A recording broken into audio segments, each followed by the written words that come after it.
Hey everybody, it's the coach, and this is Madden 19 on EA Sports.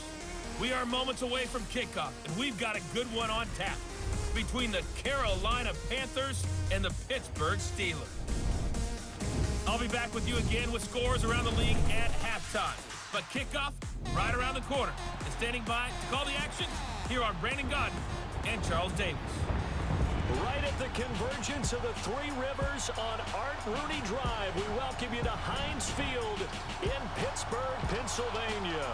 Nothing like the fanfare of introductions to an NFL game, and that was in evidence a moment ago. Fireworks, pyrotechnics, you name it. This crowd is ready as their guys get set to match up between the Carolina Panthers and the Pittsburgh Steelers. With Charles Davis, I'm Brandon Godden. Charles, we look at this Steeler ball club entering play. They're halfway home, looking good at a perfect 8-0. And not much to complain about so far, is there? I'd have to say they're the best team in the NFL through the first half of the year. On the other side of the field for the visiting Panthers, they come in just in an absolute freefall, losers of 7 in a row. And this is where you turn to your best players and look at them and say, can you guide us out of this? We've got to be better than what we've shown.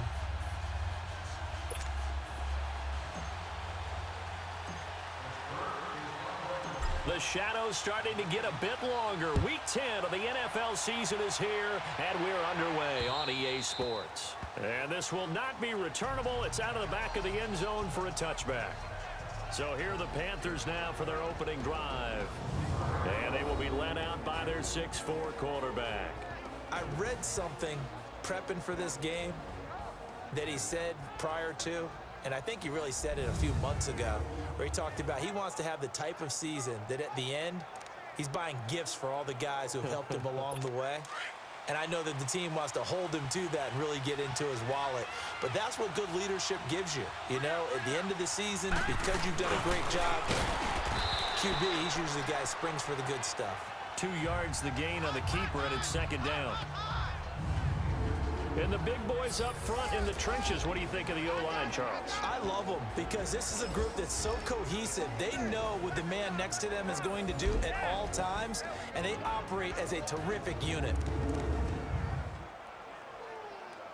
They'll break the huddle, come up on 2nd and 8 at the 27-yard line. All right, here we go. Boom, landed. And they'll try the ground game here with the running back. And nothing doing. He's immediately taken down at the line of scrimmage. Now a look at the defensive starters here for the Steelers. They played really well in the win over the Raiders a week ago. Yeah, they pitched a shutout in that game, didn't they? And those don't come around all that often in the NFL. The ability to keep someone out of the end zone and also kicking one through the post. Well done. An early tough test on the opening drive. This is 3rd and 8.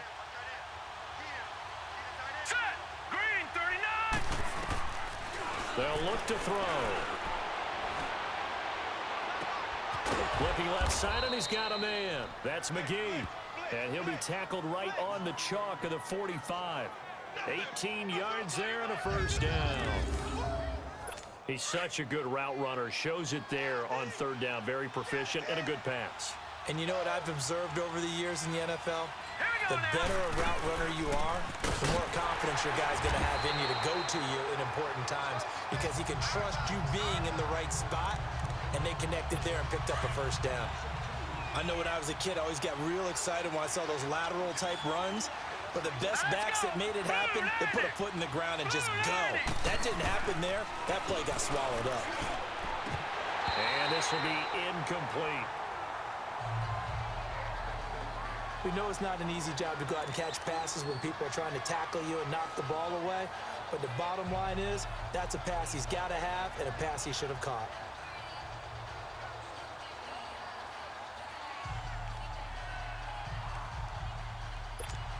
An incomplete pass on that last play, and that means they'll need to come up with something here on 3rd down.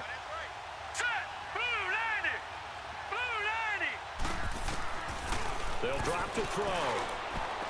And that is incomplete. That's already the third time they've looked his way on this opening drive. He's caught one of the three. That doesn't mean they won't continue to go in that direction. It feels like they think they got something good going there, and they think those numbers are going to increase.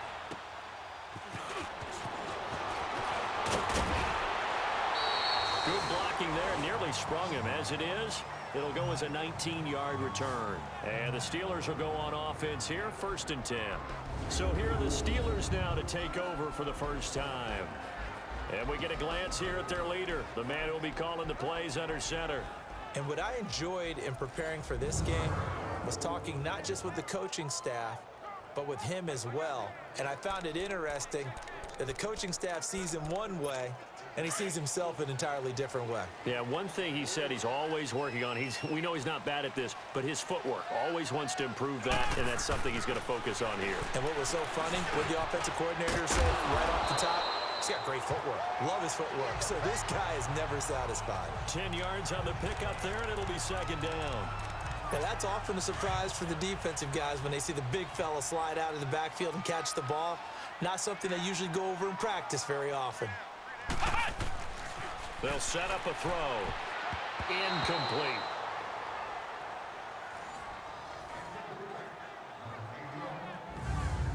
And this O-line, it is the lifeblood of the offense. They establish the tone. Mean, nasty, physical. They can't wait to get after people. That allows the rest of the offense to feel confident.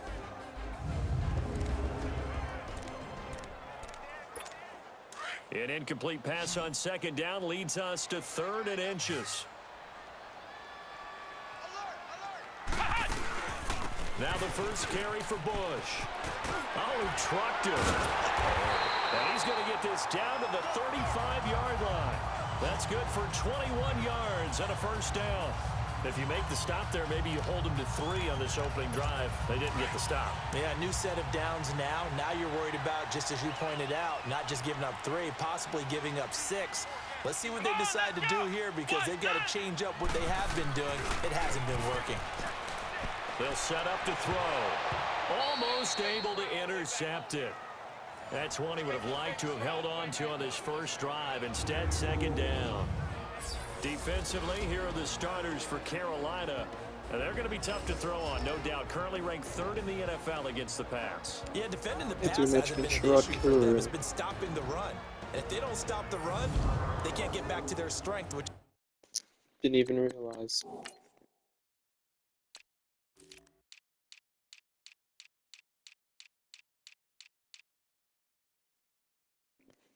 Okay, it's Melton, not Nelson. That's what I'm saying. Jimmy Nelson, too. Here's 2nd and 10 now from the 35.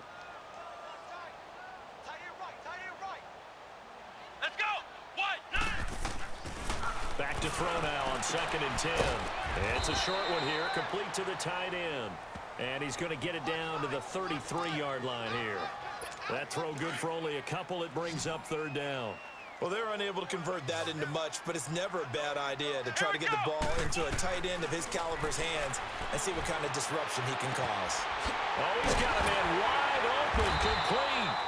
And he's taken down, but not before reaching the 10-yard line. They're able to convert on 3rd down, and that sets up a 1st and goal. His passing's been on point on this drive, hasn't it? Been very accurate, gotten the ball downfield, gained nice chunks of yardage. But now, in this situation, the field is really condensed, partner. So if he's going to throw the football, that to be pinpoint here. As I was going to ask you about that. Field shrinks, has to be sharper, but it's been a good opening drive so far.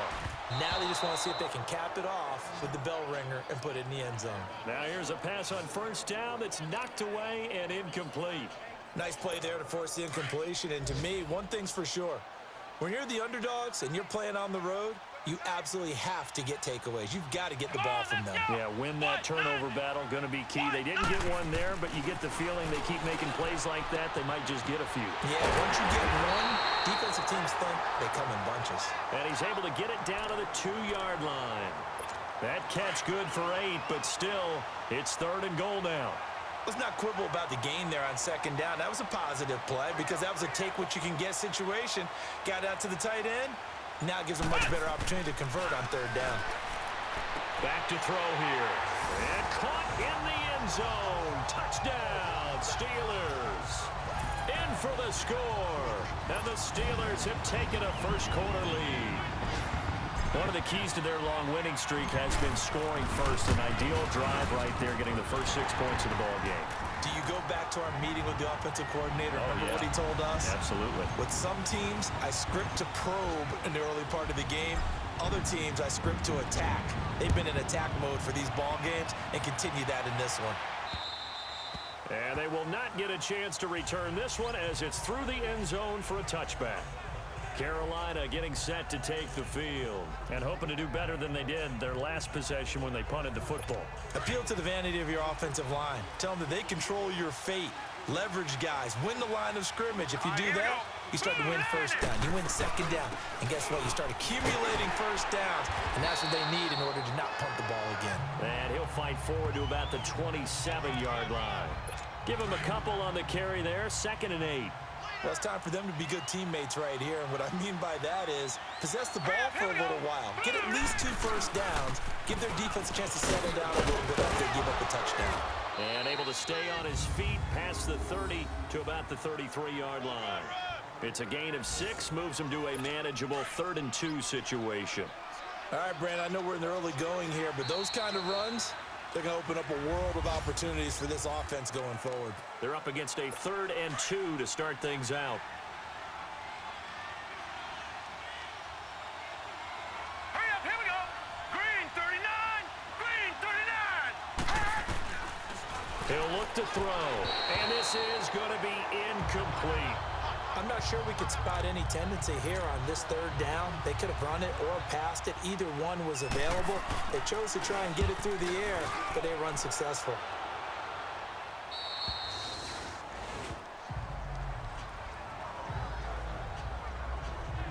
And now out come the Steelers. And it's only November, but the playoffs, we know how it works. They'll be here before you know it. If it ended today, they would be the #1 seed.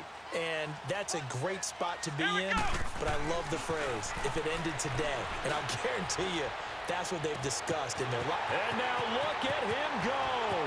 30, the 20, 10, 5. And into the end zone. Touchdown, Pittsburgh. A big play there. 84 yards. And the Steelers get the quick strike touchdown. And Charles, I had an offensive coordinator tell me one time that they design every play to score. I don't know how true that is, but he had to run a long way after that catch. Heck of a play. I think that when he was telling you that, he was designing run after catch in every play. I mean, that's the only way to put it in there, and that's what we got on that one.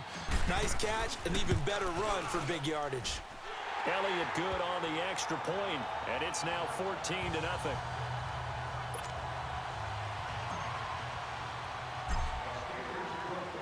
The kickoff team on the field now as they will send this one away. This will be taken in at the 1. And he'll get it up past the 20 to the 22-yard line. Carolina getting set to take the field. Already down 2 touchdowns here in the first half. This becomes a pretty important drive, doesn't it? It certainly does, and a lot of teams script plays. We know that, right? They have a script to start the ball game, and typically those scripts go between 12 and 24, 25 plays. Down 2 touchdowns early, probably not very deep into their script. I think that they'll stay with it. I don't think they'll abandon it just yet and try and generate some offense on this drive. Anything. At least 3 points, get that 0 off the board. Nothing fancy on first down, but a very consistent type of a play. Hit that slant. A lot of people call it an extension of the running game, and it can be if that pass is completed, because you hit a guy on the run like that, you often can go for big yardage. Sets him up nicely for second down, staying ahead of schedule. And he's able to take this one up to the 35-yard line. But just 4 yards on the pickup, but that's good enough to extend the drive. I know what you're thinking out there. I know a lot of you are thinking, take a shot downfield. It's a great spot for it. I'd say maybe later in the game, definitely in the second half. But right now, I think they were just trying to get some momentum built. Get a first down, pick it up, and keep moving. Back to throw. And that's going to be incomplete. It's always a battle. Who's going to win on first down, the offense or the defense? Let's face it, if you've got the ball, 4 yards or more on first down is what you're aiming for. They tried to throw for it there. Nice effort to knock the Albert away and bring up second down. Here's 2nd and 10 now from the 35. Hurry up, here we go. Now he'll look to throw here on 2nd and 10. Nowhere to go here. He lost the football. And it looks like Steeler football. It is.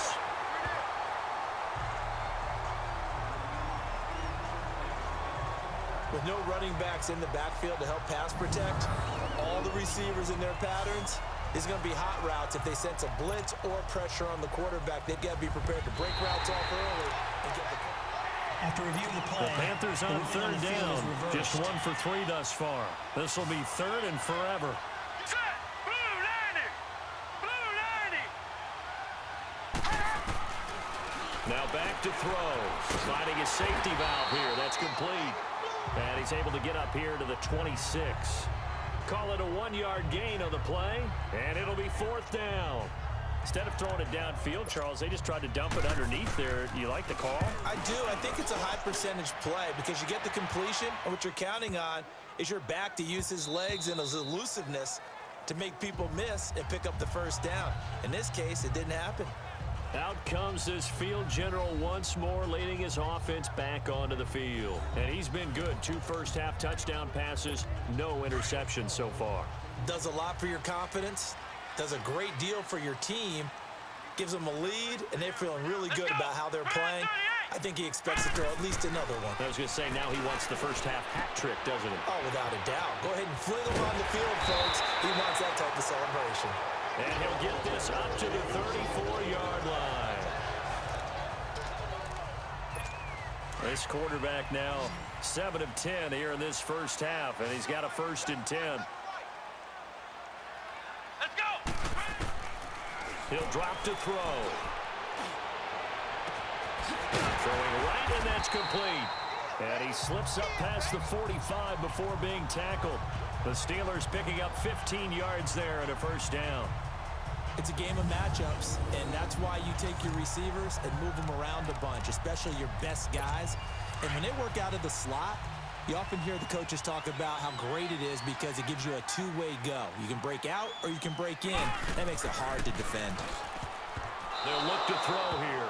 And nearly picked off there. Almost intercepted. Instead, 2nd down. You're down 2 touchdowns. You just know defensively you absolutely have to come up with a big play. That nearly was one right there. Looked over at the sideline immediately after the drop and just saw the dejection. They felt it. They thought he had it. Unfortunately, couldn't come up with it. The keeper gets him 7 that time, but it'll lead to a 3rd down. And that looked like some pretty easy yardage there right up the gut. And he's a guy that has some height to him. So when you don't have to drop a shoulder or create or get through contact or trash, makes it a lot easier to stay upright, see the field, and make a run as we just saw there. All right, coming up at intermission. Charles, you want to wait to enhance your Saturday? I certainly do. I've got just a thing for you. It's the coach, Jonathan Coachman, standing by Orlando. He'll be alongside at half to take us through the weekend in the NFL. They're going to look to throw. Wide open receiver complete. And he goes down, but not before getting this inside the 25. A good pickup there, a 22. Well, sometimes our pregame meetings do pay off, don't they? What did the guys in the locker room call him? Well, they said it with a chuckle. They called him Old Reliable. Yeah, that means he doesn't move quite as fast as he used to, but he still knows all the tricks, doesn't he? Even that little gentle push-off in order to get open, he finds a way to pick up a 1st down.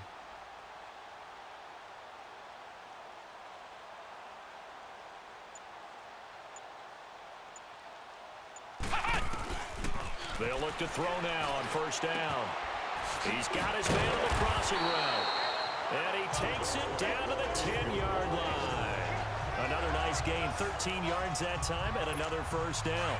The goal for any offense versus a zone defense, find the holes where guys are available and put the ball on the receiver before any defender can step up and fill it. They did it well there. Perfectly executed crossing route.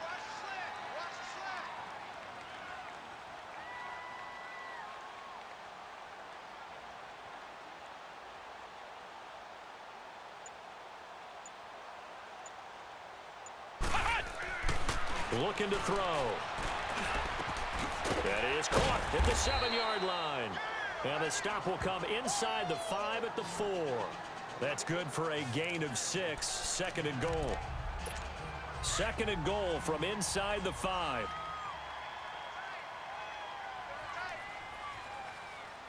Let's go! Grand 38! Grand 38!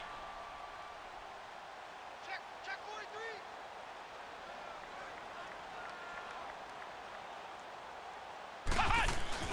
They'll throw now on the final play. Got his man. It's caught for a Steelers touchdown. As his guys are in for 6. And the Steelers are going to add on to their lead. That's one of the better examples of clock management I've seen. Whittled it all the way down just about and still put the ball in the end zone. Yeah, just a methodical drive and something really to take into the lockers here. Elliott good with a PAT, and it's now 21-0. The kickoff unit is out on the field, and they will send this one away. This will be taken in at the 1. So we reach halftime here in the Steel City with the Steelers on top. As we'll send you down to Orlando, and we check in with Jonathan Coachman for our EA Sports Halftime Report. Coach. All right, Brandon, thank you very much. More from you two in a minute, but first, let's take a spin around the NFL and see what's going on here in week number 10. We'll start out west. Two cities whose basketball teams know each other pretty well, Cleveland and Oakland. And it's the Raiders who have the lead in the second quarter. The Raiders looking to sew that one up, and they look to be in pretty good shape. From there, we're off to check out another game. And they were winners in that one over the visiting Houston Texans. 27-10, the final score. Lastly, let's head to Paul Brown Stadium in Cincinnati. See what's happening with the Bengals. And it was the visiting Atlanta Falcons who come in and get the victory. 14-6 was the final score. Meanwhile, in our game, it's been a back-and-forth first half. Who can put it together in the second half? For the answer, we turn it back over to our broadcast team of Brandon Godden and Charles Davis.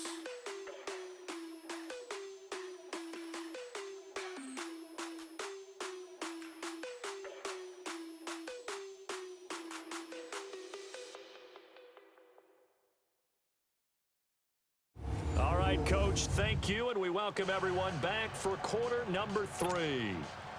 So time for the second half as the Steelers have the lead, and they will also be receiving the football here to start the third quarter. Now Bush on the return. Oh, good footwork on the spin. And a good effort on the return there. Gets him across the 30 to the 33-yard line. Here comes the field general leading his offense back out there for the next possession. He's had one of those games that any quarterback loves, not only being able to complete some passes, but some deep passes. And it's pretty to watch. I mean, it's an absolute joy to see, but let's face it, we got to give a little bit of credit where it's deserved, right? Well, the protection's been great. That's where you're going. Yeah, protection's been phenomenal, but how about how it's been spotlighted, right? Our producer, Christian McLeod, our director, Kyle Burt, the rest of the crew, what they put together with these images and pictures, if you're an offensive lineman, that's what you're taking with you to contract time. They're going to have a lot to take to contract time if this continues.